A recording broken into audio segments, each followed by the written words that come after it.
Hello, everybody, and welcome to Heritage Hour. I'm Turner Douglas, Program Coordinator with the Department of Heritage Services. Thank you to all of you who made it in today, despite all of the parking and road closures. Really appreciate your support of the program. Let's begin with a land acknowledgement. The City of Kingston acknowledges that we are on the traditional homeland of the Anishinaabe, Haudenosaunee, and the Huron-Wendat, and thanks these nations for their care and stewardship over this shared land. Heritage Hour invites speakers to share their knowledge on a variety of topics connected to tangible and intangible heritage. Today, we are grateful to have the opportunity to learn from Dr. Joel Konrad. Joel is the Manager of Heritage Planning with the City of Kingston. I've had the pleasure of working with Joel for almost 2 years now. He has extensive experience in the areas of historical research, heritage planning, and cultural heritage management. Today, he will be sharing his expertise on the topic of heritage bridges. Please join me in welcoming Joel to the stage.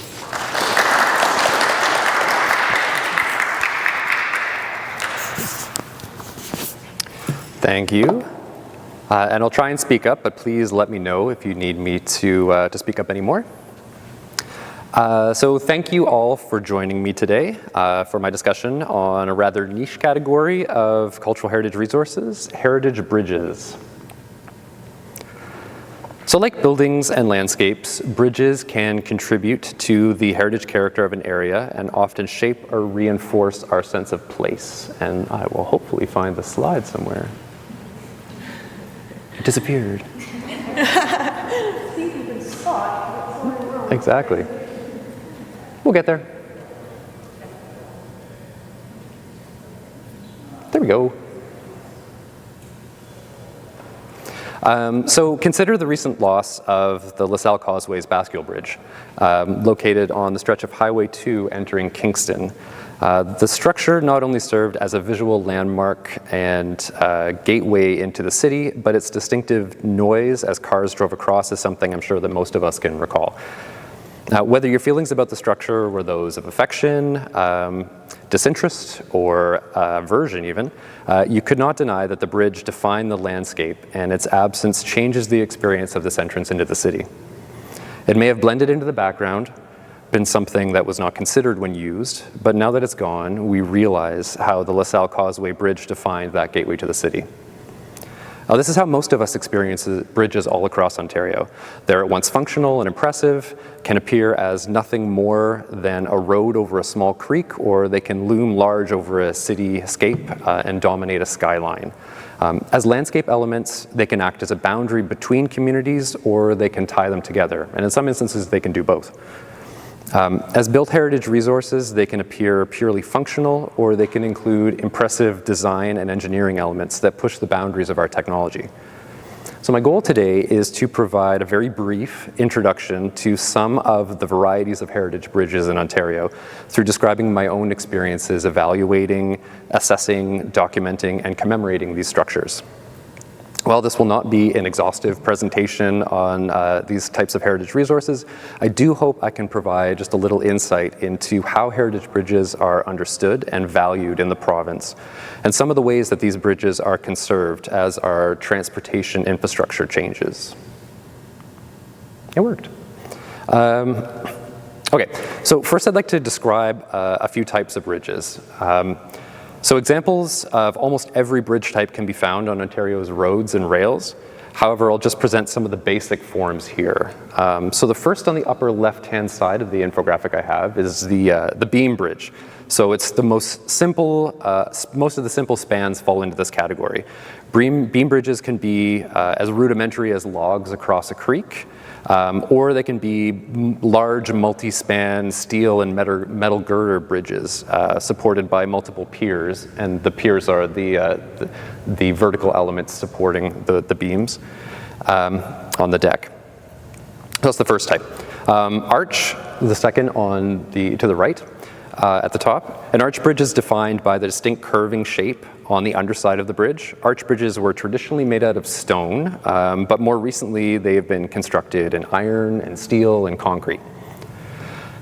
And then truss on just below the beam bridge. A truss bridge is a structure that uses a complex design to spread the load of the bridge and is usually constructed out of wood or metal. There are three general types of truss bridges. There's a deck truss, a pony truss, and a through truss. The deck trusses are where the truss actually supports the deck itself. A pony truss is where you have the truss sitting atop the deck, similar to this, but it's not connected on top by any of the structural pieces. And a through truss is where typically the side trusses are much taller and there are members on the steel or wood members on the top that connect. In addition, the configuration of truss elements can vary, and several different designs were patented in the 19th and early 20th centuries. And there was a period, particularly in the late 19th and early 20th centuries, where people were struggling to find more truss designs and then patenting them to make money. The next type of bridge is a suspension bridge. So a suspension bridge is characterized by cables that suspended the bridge deck from the piers, rather than the weight of the deck directly resting on the piers themselves. The Golden Gate Bridge is perhaps the best example of this if you're trying to think of one in your mind. Cantilever. Cantilever bridge is a structure that's supported both above and below the deck, and it's the one on the bottom left.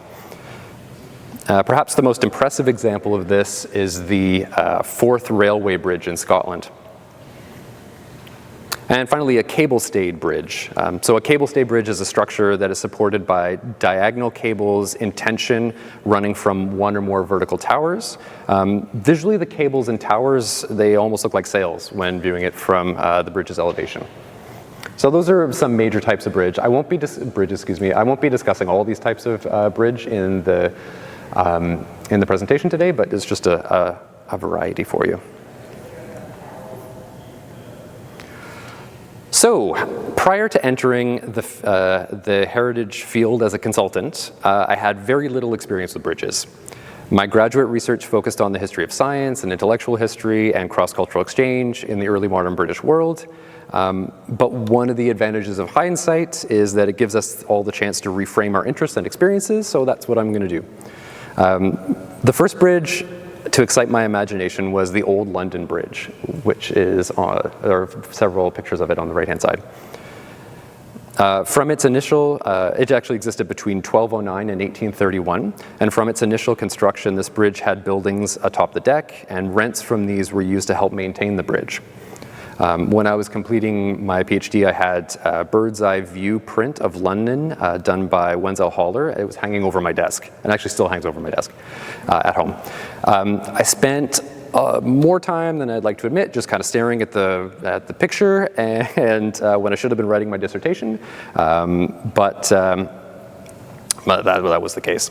And though the bridge played no part in my research, I was always fascinated with its design, and particularly with how people must have experienced it, not just as a transportation conduit, but also as a place to live and do business, and also to worship. Oftentimes there was a church as one of the structures on top of its deck. And just so you know, the Haller print is the one on the top of all the images, and that was from 1642. That's what it looked like in 1642. The next one down is a recreation of the buildings atop the bridge, the Old London Bridge deck, from about the 17th century. And then the bottom is what it looked like soon after construction in the 13th and 14th centuries. Anyway, I always saw this and just thought it was the most fascinating thing. So over a decade ago, when I was hired as a cultural heritage specialist, I was tasked with evaluating almost 24 bridges on Ministry of Transportation Ontario MTO roads to determine if they had heritage value. And while these were not comparable in scale and importance to the Old London Bridge, researching the history and engineering and construction of these structures, it really instilled in me kind of an affinity for bridges and for bridge building in Ontario generally. And that's kind of what led me to really enjoy doing the work on them. So now I'm going to move into the history of bridges in Ontario. So large-scale bridge construction in Ontario began with Euro-Canadian settlement. Early bridges were rudimentary structures to span waterways, which utilized trees with corduroy log and dirt cover, so sort of the top image on the right-hand side. With established settlements came the introduction of more permanent techniques and solutions to transportation barriers. King and queen truss construction, taken from common barn building technology, was applied to bridge building. At the same time, stone arch techniques, building upon centuries of knowledge used in European landscapes, was applied to bridge construction in Ontario starting in the first half of the 19th century.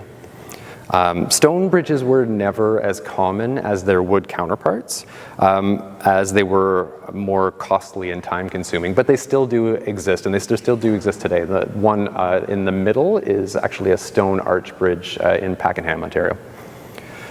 By the 1850s, iron bridges were being used in the construction of railways, and then soon after roads, as these rails and roads expanded across the province. And quick anecdote, the one on the bottom, the image on the bottom is an iron truss bridge that spanned the Crow River in Marmora, Ontario.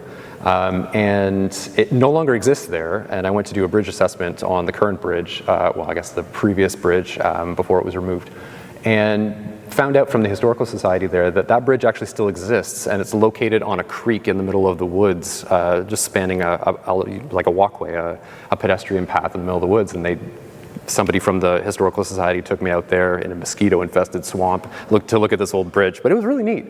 All right. Iron was soon replaced by steel in the late 19th century as metal truss bridges proliferated on the roads and rails of the province. And just if you look up the first image on the right-hand side, so that is a pony truss bridge. As you'll notice, there's not the structural supports that go on the top of the trusses. So the introduction of concrete as a bridge building material in the early 20th century changed the transportation landscape of the province. Concrete was more malleable, cheaper, and easier to work with than steel, and bridges made of this material could be constructed much quicker. So the two bridges below the pony truss structure, the first is a rigid frame bridge, and that, I mean, obviously, people don't often see the bridges from this perspective, kind of oblique elevation or elevation of bridges, but this is, very common in the early 20th century. So a lot of Ontario roads actually still have these types of old rigid frame bridges. They're becoming less and less common as the MTO replaces them, in particular the MTO. A lot have been downloaded to municipalities as well, but this was a very common type until about the mid 20th century. And then the one below that is a bowstring arch bridge, and these, we'll talk continuously throughout the presentation about the connection between culture and landscape and bridges, but these are particularly common in around Waterloo. For whatever reason, the Grand River, they decided in that county that they would just build a lot of bowstring arch bridges, so it's actually one of the defining cultural heritage features of the county.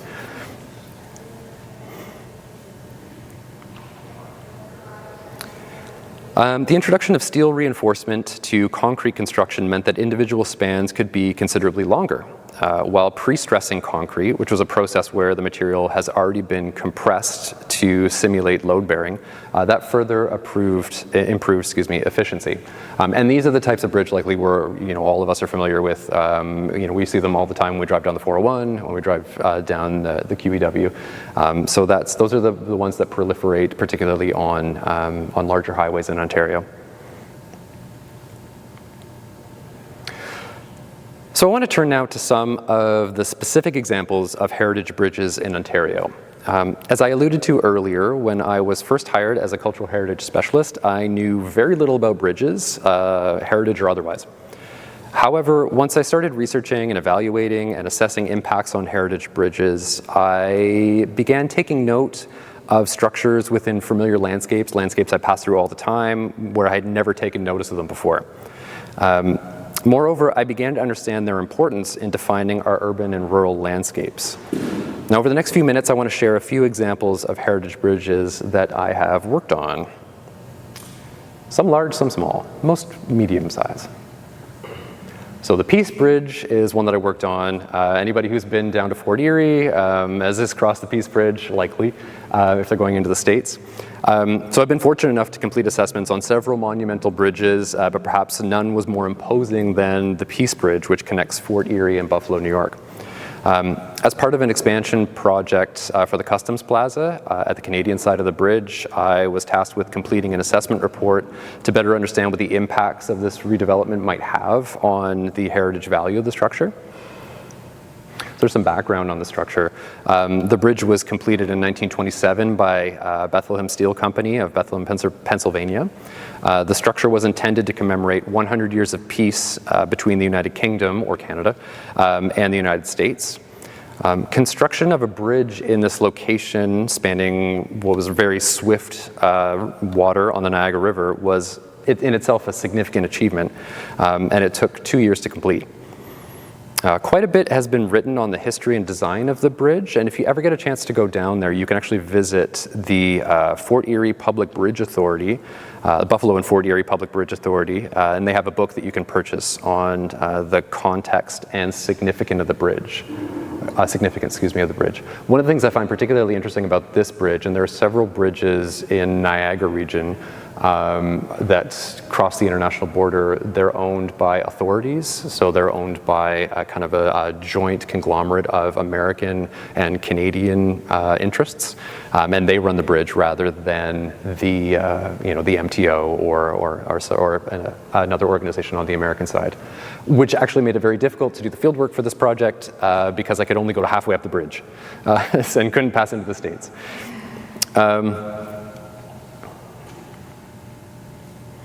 So the bridge consists of 5 steel deck arch spans and a through truss span, as well as several smaller girder approach spans. And when I talk about spans, those are the things between the piers.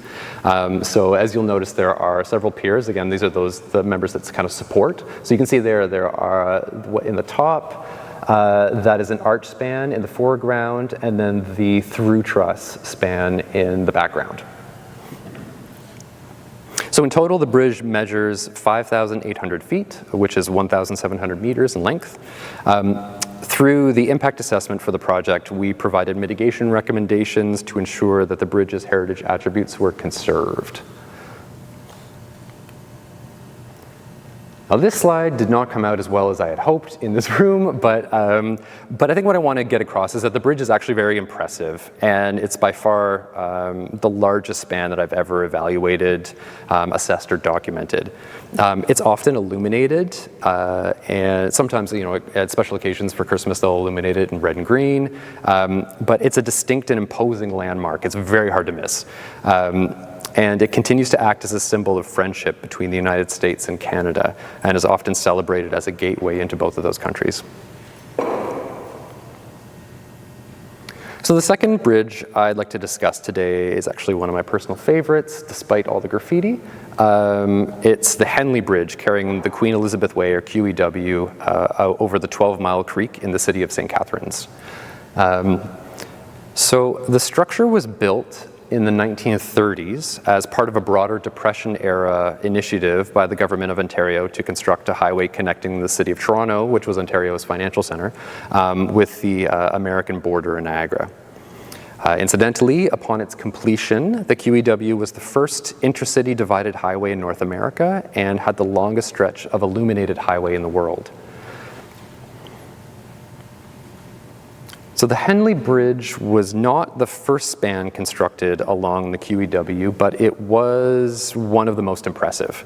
And I've been lucky enough to do assessments or evaluations on several of the bridges that are quite similar to this along the QEW. And this one is my favorite. Like several other QEW spans over creeks and rivers, the Henley Bridge is an open spandrel concrete arch bridge.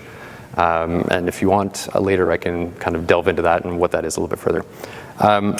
Similar bridges can be found over the Credit River in Mississauga and the 16-Mile Creek in Oakville. However, 2 design features separate out the Henley Bridge. First, the bridge actually consists of 2 separate structures. Second, statues are located at each end of the bridge over the median between the 2 structures. You can see in the bottom there. And if you've ever driven on the QEW towards Niagara or Niagara Falls, you'll always, sometimes you might pass them and not really recognize, but after I did the research on this bridge, every time I can't help but just notice these monuments that are sitting there, and now I know why, and hopefully you will too now. So these monuments, these ones on either side of the line, I'll get to the line after, but on either side, those monuments are the prow of the ship. They were designed by architect William Lyon Somerville and sculptors Francis Loring and Florence Weil, and feature lions with shields resting atop the prow of a ship, decorated with a crest of the British royal family. Although it was still under construction at the time, the bridge was opened at the site in June of 1939 by King George VI and Queen Elizabeth, which is his wife, so Queen Elizabeth II's mother, while they were visiting Canada. This is a particularly interesting story. Like, I find fascinated with this. So this was, like, think of the context, it's 1939, it's a royal visit, and this is in anticipation of joining in the Second World War to fight Nazi Germany. And so this was really seen, the heraldry that's located on the monument itself, it's very British, very patriotic. And so those are the two on either side. The one in the center actually is not here. It's not at the Henley Bridge. I added it in here. It is located at the other end of the QEW in the city of Toronto, and it was originally supposed to be the beginning of the QEW, depending on which way you're going. If you're leaving from Toronto, the beginning of the QEW, and it was in between the eastbound and westbound lanes. And for a lot of people in the middle of the 20th century, this was a really familiar sight, seeing this lion as you left the city of Toronto going west. This was also done by the same designer and sculptors, and when it was completed, it was understood to be, it was called by many the most impressive sculpture in Canada.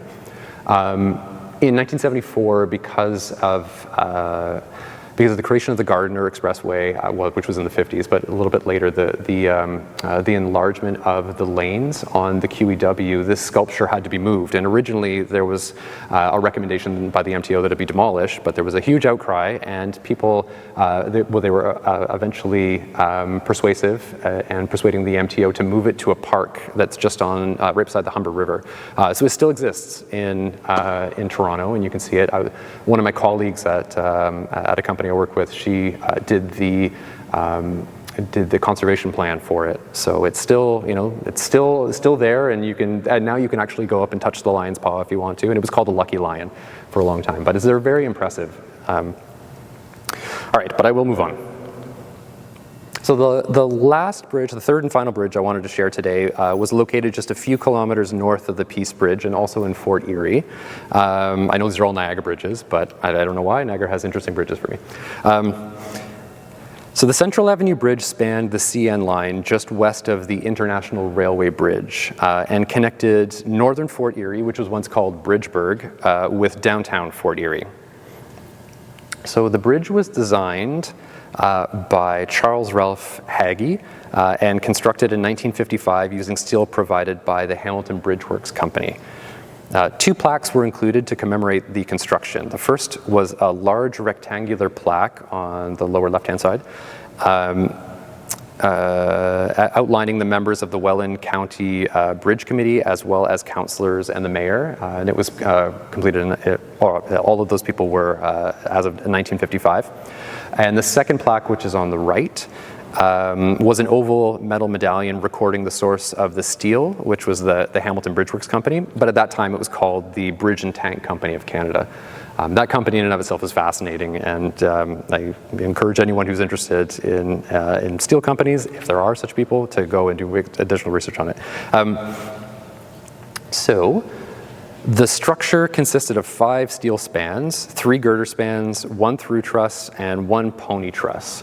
Like many steel bridges built during the mid-20th century, the Central Avenue Bridge was painted green so that it would blend into the landscape, and this was kind of like this became the normal color for any kind of steel bridges, particularly made by the MTO. The MTO had a very specific, a lot of stuff the MTO had, but very specific. But oftentimes the MTO bridges would all have to be built to certain specifications, green being one of them, as well as these railings that you'll see right there. Those are kind of MTO style railings, and if you see any bridges from the mid-20th century, they'll always kind of contain those steel rails, unless they've been replaced.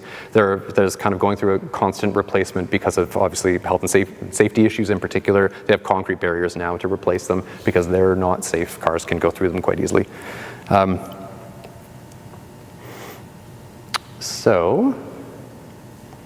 So So I worked on the documentation and commemoration strategy for the bridge during the bridge replacement project in 2014.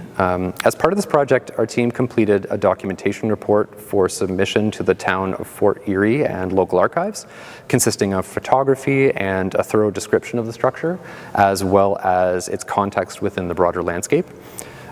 Work on the commemoration strategy began with a review of the public consultation completed during the environmental assessment, and then consultation with the local heritage committee. This process led eventually to a proposed commemoration design that incorporated steel elements of the Central Avenue Bridge into the new span across the railway. This design considered how the public would engage with the commemoration elements, and as the primary traffic was automobile and not pedestrian, plaques, we thought, should not be the only aspect of the commemoration strategy. And today, this is what it looks like, the bridge, or the second two photos.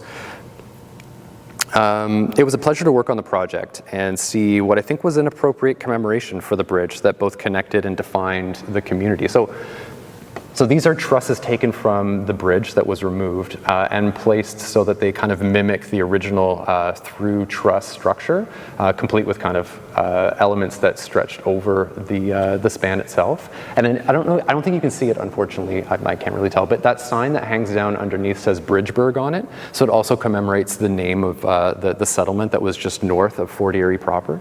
And I mean, you know, everybody has perhaps a slightly different perspective on what works and, you know, whether commemoration is achieved appropriately. But I think this was a good, you know, a good compromise. The bridge had ended its lifespan, and there was a determination by engineers that it needed to be removed. And the current bridge looks nothing like the former bridge. But I think this at least brings some of that back. And you know, automobile users can kind of ponder why there's this structure tacked to the side of a bridge.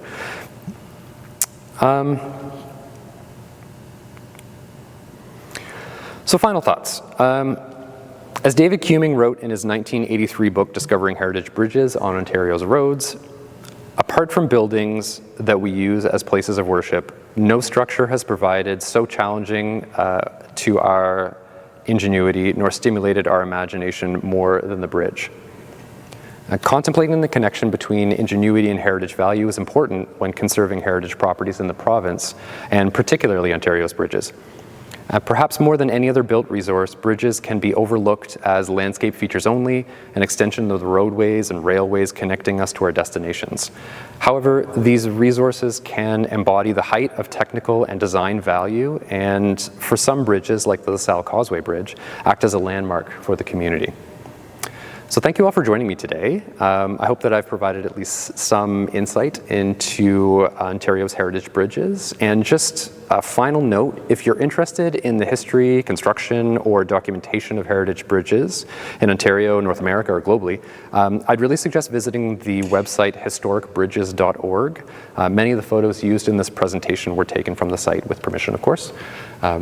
So thank you very much.